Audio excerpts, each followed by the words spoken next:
Bienvenue sur la chaîne, le Café du Crime. Abonnez-vous pour soutenir notre contenu, ou soyez maudits.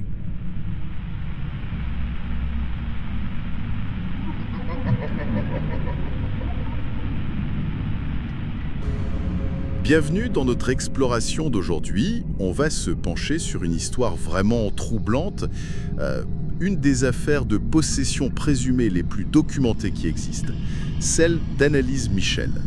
C'est une jeune Allemande qui a subi, tenez-vous bien, 67 exorcismes en à peine 10 mois. 10 mois, c'est énorme. Un vrai calvaire. Et on a 42 heures d'enregistrement audio de ça. Des enregistrements apparemment éprouvants. Son histoire a inspiré des films comme L'exorcisme d'Emily Rose. Notre source principale, c'est un compte-rendu très détaillé qui retrace sa vie et les événements tragiques qui ont suivi. C'est ça. Notre but ici, c'est de démêler un peu les faits, tels qu'ils sont présentés dans nos sources. On va regarder à la fois le côté surnaturel présumé, mais aussi tout le contexte médical, familial, qui est hyper complexe dans cette affaire. Ok, alors, déballons ça. Oui, c'est une affaire qui nous confronte vraiment à des questions fondamentales. Sur la foi, bien sûr, mais aussi sur la maladie mentale, sur les limites de la médecine de l'époque, faut pas l'oublier. Et la responsabilité La responsabilité, oui. de chacun. Ce qui est fascinant et terrible à la fois, c'est cette quantité de documents directs, surtout les enregistrements audio. Ça rend le cas unique et en même temps terriblement controversé. Un vrai carrefour d'interprétation. Reprenons au début alors. Anneliese Michel. Elle naît en 1952, à Leipfing, en Bavière. C'est une région très tradie, très catholique. Oui, l'environnement est crucial. Sa famille est d'une piété intense. Le père, Joseph, menuisier, plutôt discret. Mais la mère, Anna, elle, vit sa foi de manière quasi fusionnelle, on pourrait dire. Et il y a un passé familial un peu lourd, non ? Exactement, un non-dit. Anna a eu une fille, Martha, avant de se marier avec Joseph, hors mariage donc. Et en 48, dans cette communauté-là, c'était la honte absolue. Ah oui. Au point qu'elle a porté un voile noir à son propre mariage. Cette blessure, cette faute comme elle le vivait sans doute, ça semble avoir nourri chez elle une dévotion encore plus forte, comme pour racheter quelque chose, tu vois. Je vois. Une sorte d'expiation. C'est ça. Et ce schéma d'interprétation religieuse de l'épreuve, ça va vraiment marquer toute la famille. Surtout quand le drame frappe à nouveau. Tu parles de la mort de Martha ? Oui. La petite Martha meurt à 8 ans d'une tumeur au rein. Et là encore, les parents interprètent ça comme un châtiment divin. Terrible. Ça renforce leur austérité, leur piété. C'est dans cette atmosphère qu'Anneliese grandit. On la décrit comment d'ailleurs ? Pieuse, bonne élève, elle rêvait d'être enseignante. Gentille, elle aimait le piano, bien intégrée, intelligente, polie, peut-être un peu réservée. Une jeune fille normale en apparence ? Oui, tout semble normal jusqu'à ses 15 ans, en 1967. Et c'est là que les premiers pépins de santé apparaissent. Des malaises étranges, les mains qui tremblent, le corps qui se raidit, elle perd la voix temporairement, et après, amnésie. Amnésie post-crise. Voilà. La famille, tout de suite, pense à un truc spirituel. Mais ils consultent quand même un médecin, on suspecte l'épilepsie, des examens neuro montrent des anomalies, mais pas de diagnostic ferme. Et ça continue l'année d'après. Oui, en 68, elle a 16 ans, nouvel évanouissement en classe, amnésie, perte de voix. Des symptômes qui collent assez bien avec l'épilepsie en fait. Les crises convulsives, les états un peu dissociatifs, c'est ça l'épilepsie en gros. En gros, oui. C'est une affection neurologique, des décharges électriques anormales dans le cerveau. Ça peut provoquer des tremblements, des évanouissements, une déconnexion, parfois des douleurs ou des fourmillements. Mais attention, le point clé ici, c'est qu'on suspectera plus tard une forme particulière, l'épilepsie du lobe temporal. Ah, et ça change quoi ? Ça change beaucoup. Ce type d'épilepsie peut provoquer des symptômes très troublants, qui ressemblent parfois de façon étonnante à ce qu'on décrit dans les cas de possession. Genre ? Hallucinations auditives ou visuelles très intenses, sentir une présence, des changements de personnalité, des sensations ou des odeurs bizarres. D'accord. Donc le tableau médical potentiel était déjà assez complexe. Exactement. Mais ça ne s'arrête pas là. Les choses se compliquent encore.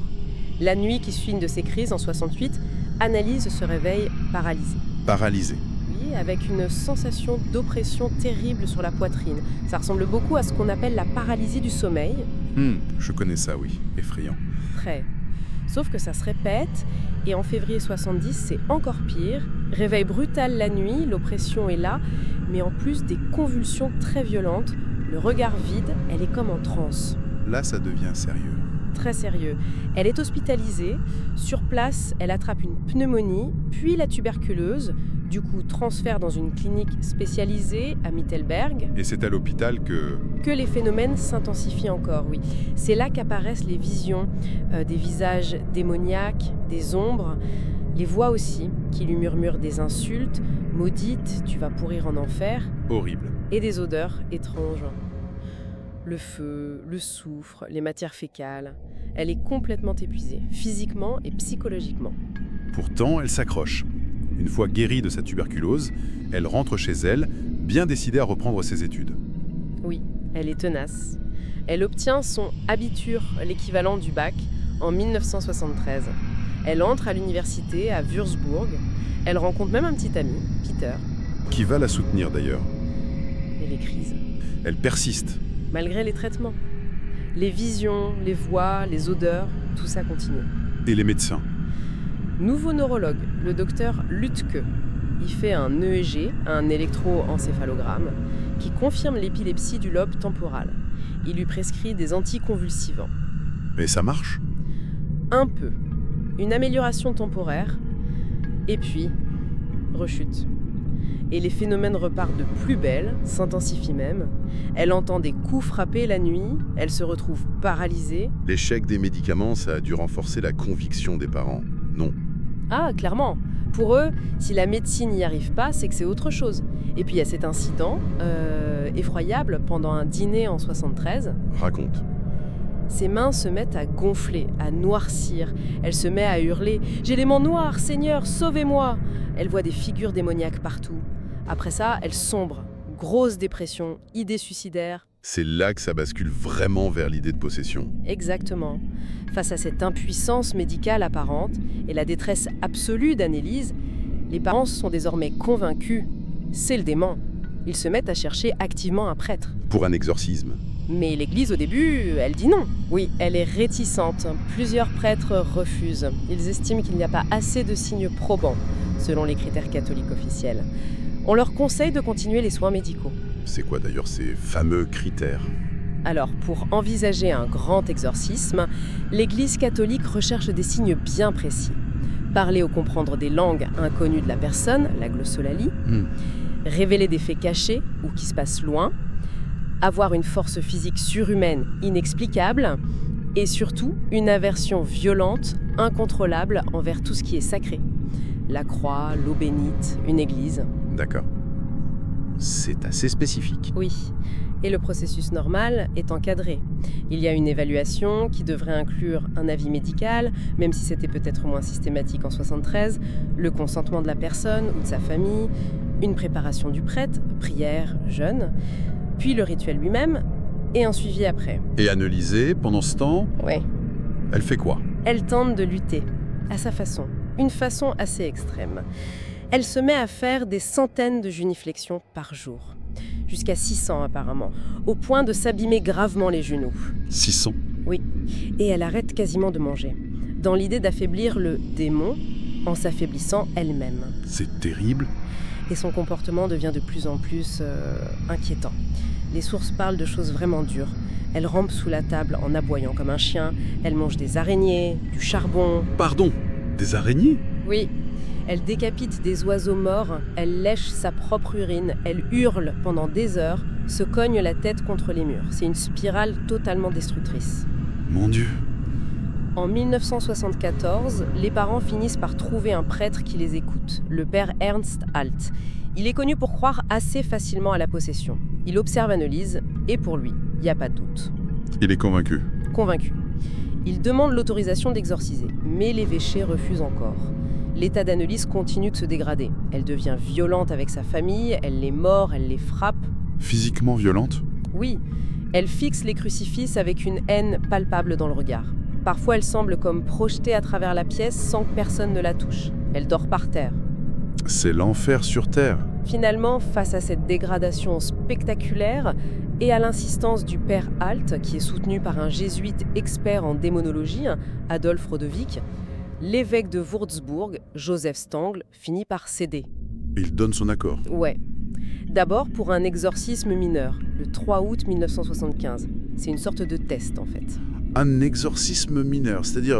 C'est un rituel plus court avec des prières spécifiques pour observer les réactions et voir si les signes de possession sont bien là, avant de passer au grand exorcisme qui est beaucoup plus lourd.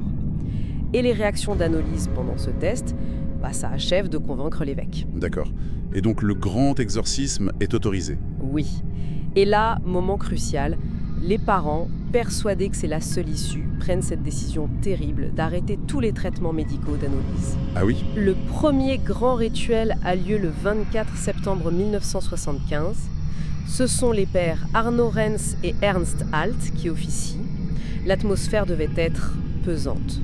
Un des prêtres ordonne « Sors de ce corps et révèle ton nom ». Et là, Anneliese entre en transe, elle fusille le prêtre du regard, attrape son chapelet et le brise violemment. Le début de la fin en quelque sorte. C'est le début d'un cycle infernal, oui. 67 exorcismes en 10 mois. La fréquence augmente de plus en plus, ça devient quasi quotidien vers la fin.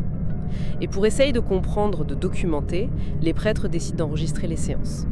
C'est de là que viennent ces 42 heures de bande.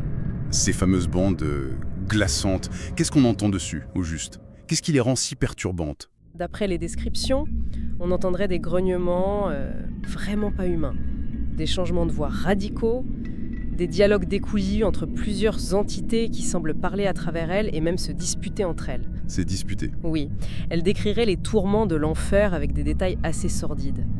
Et puis, il y a des moments où Anneliese, ou plutôt ce qui parle à travers elle, semble révéler des choses qu'elle n'est pas censée savoir. Comme cette histoire de langues étrangères? Oui, par exemple. Un jour, un prêtre lui pose une question en néerlandais. Et elle répond tout de suite en mandarin parfait. En mandarin? Oui. Et le père Reims, qui avait vécu en Chine, reconnaît la langue. Anneliese ne l'avait jamais apprise. Il y a aussi un épisode où elle se moque du latin un peu approximatif d'un des prêtres qui priait de mémoire. Ah oui, c'est troublant. Et le test de l'eau, elle aurait rejeté avec violence l'eau venant d'un lieu de pèlerinage connu, San Damiano, en criant « merde de San Damiano », mais elle buvait sans problème l'eau du robinet. Pour ceux qui croient à la possession, ce sont des preuves d'une intelligence surnaturelle à l'œuvre. D'un point de vue plus sceptique, la glossolalie, le fait de parler des langues inconnues, ça s'observe parfois dans des états psychotiques très intenses, non? Oui, c'est vrai. Pour le mandarin, c'est plus difficile à expliquer, évidemment. On ne peut pas exclure une connaissance partielle oubliée ou une coïncidence mal interprétée dans le feu de l'action. C'est toute l'ambiguïté. Et les prêtres, ils essayent d'identifier ces entités? Oui, ils leur ordonnent de dire qui elles sont. Elles finissent par donner des noms. Caïn, Néron, Judas Iscariote. Que des figures sympathiques? Ah non. Il y a aussi Valentin Fleischmann, un prêtre allemand déchu du XVIe siècle, Adolf Hitler et même Lucifer. Une sorte de panthéon du mal. Hitler? Oui. Et apparemment, ils se disputent. Il y a une citation rapportée où Hitler dit « les gens sont stupides comme des porcs » et Judas lui répond un truc du genre « toi la grande gueule ». Ça fait presque théâtral, non? Exactement. Et c'est là qu'il faut être très prudent. Les manuels d'exorcisme le disent. Les démons sont des menteurs, des manipulateurs. Ces identités, ça pourrait être une tactique pour effrayer, pour impressionner, ou symboliser différentes facettes du mal, plutôt qu'une présence littérale de ces personnages. D'accord. Selon ces révélations obtenues pendant les exorcismes, la possession d'Anneliese aurait été imposée, maudite dans le ventre de sa mère par la femme trompée d'un ancien amant d'Anna. Anneliese serait donc une victime innocente dans cette histoire. Pendant tout ce temps, physiquement, elle décline. Oui, son état physique se détériore gravement. Et puis, il y a ce moment très étrange, en juillet 1975. Peter, son petit ami, l'emmène se promener près d'un endroit appelé Paradise Mill. Elle s'effondre et puis d'un coup, elle se relève, rayonnante. Elle dit se sentir libre. Elle court, elle saute. Libre? Oui. Elle dira plus tard avoir vu la Vierge Marie, qui l'aurait libérée à ce moment-là. Et ça dure? 2 mois. Un répit de 2 mois. Elle remange. Elle semble aller mieux. Mais ça ne dure pas. Rechute. Lors d'une prière dans un monastère à Engelberg, nouvelle vision de la Vierge Marie. Encore? Oui, mais cette fois, le message est différent. La Vierge lui aurait proposé un choix, soit être libérée définitivement le 31 octobre suivant, soit accepter de souffrir encore plus, mais cette fois en pénitence pour sauver des âmes perdues. Surtout pour l'Allemagne, pour les jeunes, pour les prêtres considérés comme tièdes. Un choix terrible. Et elle choisit quoi? C'est un dilemme affreux. Après en avoir parlé avec ses parents, poussée par sa foi intense, elle accepte le martyre. Elle est persuadée que sa souffrance va sauver des âmes. Elle écrit dans son journal « Je veux aller au ciel, quoi qu'il en coûte ». Elle accepte de souffrir. Oui, les prêtres, eux, sont un peu dépassés. Ils respectent son choix, mais ils estiment devoir continuer les exorcismes pour la protéger de l'emprise démoniaque.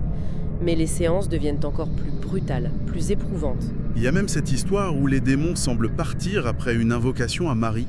Oui, dingue. Ils sont apparemment expulsés, mais ils reviennent aussitôt en hurlant un truc comme « On ne peut pas sortir, on ne nous laisse pas partir ». Comme si le choix d'Annelise elle-même les retenait prisonniers en elle. C'est complètement paradoxal. C'est fou. Annelise, elle, sent que la fin approche. Elle dit au père Alt « L'été sera dur et terrible et je n'y survivrai pas ». Elle a aussi des visions plus réconfortantes parfois. Sa grand-mère décédée, sa sœur Martha.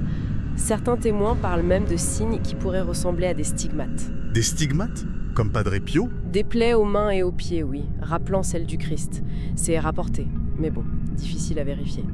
Elle aurait aussi prédit que mai et juin seraient très durs, mais que juillet apporterait du soulagement. Les soulagements, la mort, en fait. Et médicalement, à ce stade, plus rien. Les prêtres recontactent un médecin, le docteur Roth, en mai 1976. Mais il refuse d'intervenir médicalement. Il est dépassé, il craint sans doute des réactions imprévisibles ou peut-être des poursuites. Le dernier exorcisme a lieu le 30 juin 1976. Annelise ne pèse plus que 30 kilos. 30 kilos? Elle a une pneumonie. Son corps est couvert de plaies, à force de se débattre, des genuflexions. Le lendemain, 1er juillet 1976, elle meurt, à 23 ans. Ses derniers mots à sa mère auraient été « Maman, j'ai peur ». Maman, j'ai peur. C'est terrible. Et l'autopsie? Elle conclut à une mort par malnutrition et déshydratation sévère. Logique, vu qu'elle ne mangeait plus. Mais il y a une note un peu étrange dans le rapport. L'absence de certains signes typiques d'une famine aussi longue, comme les escarres très développées. Encore une zone d'ombre. Et après? J'imagine que ça ne s'arrête pas là? Non, bien sûr. Une enquête est ouverte. Les parents et les deux prêtres, Alt et Renz, sont inculpés pour homicide par négligence. Négligence. Oui, pour ne pas avoir fait appel à une aide médicale à temps ou avoir arrêté les traitements. Et avant le procès, il y a cet épisode assez macabre de l'exhumation en février 1978. Pourquoi il l'exhume? Officiellement, pour lui donner un cercueil plus digne. Officieusement, il y aurait eu une vision d'une religieuse affirmant que le corps était intact, incorrompu, un signe de sainteté pour certains. Et il l'était? Le corps est retrouvé étonnamment bien conservé pour la durée écoulée, peu décomposé. Il y a même une photo prise à ce moment-là qui montre une ombre étrange sur le corps, ressemblant à une main. Bon, ça alimente encore les spéculations, évidemment. Et le procès? Les enregistrements audio sont utilisés par la défense. Pour eux, c'est la preuve de la possession. L'accusation, elle, pointe l'absence de soins médicaux adaptés, l'arrêt des traitements. Le verdict? Culpabilité reconnue pour les 4 accusés, les parents et les 2 prêtres. Homicide par négligence. Mais la peine est symbolique. 6 mois de prison avec sursis, 3 ans de mise à l'épreuve. 6 mois avec sursis? C'est peu vu l'issue. Oui, le tribunal a sans doute tenu compte du contexte, de la conviction sincère des accusés, de la complexité de l'affaire. Mais comment comprendre tout ça au final? C'est ça la grande question. 2 lectures s'opposent, j'imagine. Complètement. D'un côté, la lecture spirituelle. Annelise est une martyre. Sa souffrance a eu un sens. Elle a racheté des péchés, sauvé des âmes. Sa mère, d'ailleurs, restera persuadée de ça jusqu'à sa mort. Et de l'autre côté? De l'autre, la lecture médicale et psychiatrique, une maladie grave, probablement une combinaison d'épilepsie du lobe temporal résistante au traitement. Ça arrive dans 20% des cas, et peut-être de troubles psychotiques, schizophrénie, ou un trouble dissociatif de l'identité. Une maladie mal diagnostiquée, mal traitée. Oui, aggravée par un environnement familial et religieux extrêmement intense, qui a validé et peut-être même amplifié l'interprétation démoniaque, et par l'arrêt des soins médicaux, évidemment. Il ne faut pas oublier qu'on est dans les années 70. pas d'IRM par exemple pour affiner le diagnostic neurologique. Cet environnement a pu jouer un rôle énorme en fait, en la confortant dans cette idée, peut-être même en façonnant ses symptômes pour qu'ils correspondent à l'image de la possédée. Elle aurait dit à un moment qu'elle n'arrivait pas à gérer le monde extérieur. C'est une hypothèse psychologique forte, oui, qu'elle ait trouvé, inconsciemment ou non, un rôle à jouer face à une souffrance psychique qu'elle ne pouvait exprimer autrement. Quoi qu'il en soit, cette affaire a été un vrai séisme pour l'Église catholique. Ah oui, quelles conséquences? En Allemagne d'abord, les règles pour l'exorcisme ont été durcies. Collaboration médicale obligatoire avant même d'envisager le rituel. Et le Vatican lui-même a révisé son rituel en 1999 en exigeant une évaluation psychiatrique systématique. Donc il y a eu une prise de conscience. Indéniablement, même si l'exorcisme reste pratiqué. On parle de chiffres énormes, genre 500 000 par an rien qu'en Italie selon une association. Il y a environ 350 exorcistes officiels actifs dans le monde et malheureusement, des drames similaires continuent d'arriver. Comme l'affaire Maresicea Irina Cornici en Roumanie en 2005, morte pendant un exorcisme. Ça montre que ce conflit entre lecture religieuse et approche médicale de certains troubles mentaux ou neurologiques est toujours d'actualité. Tout à fait. L'histoire d'Annelise Michel, au final, ça reste celle d'une jeune femme qui a été complètement broyée, prise entre une foi immense, des expériences terrifiantes, les limites de la médecine de son temps et une issue tragique. Ces 67 exorcismes enregistrés en font un cas unique, documenté comme aucun autre. Mais l'interprétation, elle reste ouverte. Qu'est-ce qu'on en retient alors ? Principalement, je crois, ce conflit fondamental et jamais vraiment résolu entre une explication surnaturelle et celle d'une maladie grave, mal comprise, mal accompagnée. Le tout exacerbé par un contexte culturel et familial très particulier. Et la conséquence la plus tangible, c'est cette évolution au sein de l'Église catholique, qui a été forcée par ce drame de revoir ses procédures, d'intégrer plus rigoureusement l'avis médical. C'est un changement majeur. Et ça nous interroge nous aussi sur la façon dont on regarde la souffrance extrême. Sur cette frontière parfois si floue entre la ferveur religieuse et la détresse psychologique. Et sur les dangers quand ces deux mondes s'ignorent ou pire, s'affrontent. Les sources mentionnent même que des films inspirés de cette histoire auraient perturbé certains acteurs, comme si la frontière entre la fiction et la réalité devenait poreuse elle aussi. Ça soulève une dernière question peut-être pour la route. Comment nos propres interprétations, qu'on se place du côté médical ou du côté spirituel, façonnent non seulement notre compréhension de la souffrance d'autrui, mais peut-être aussi, d'une certaine manière, son déroulement, parfois tragique. Voilà une pensée à méditer.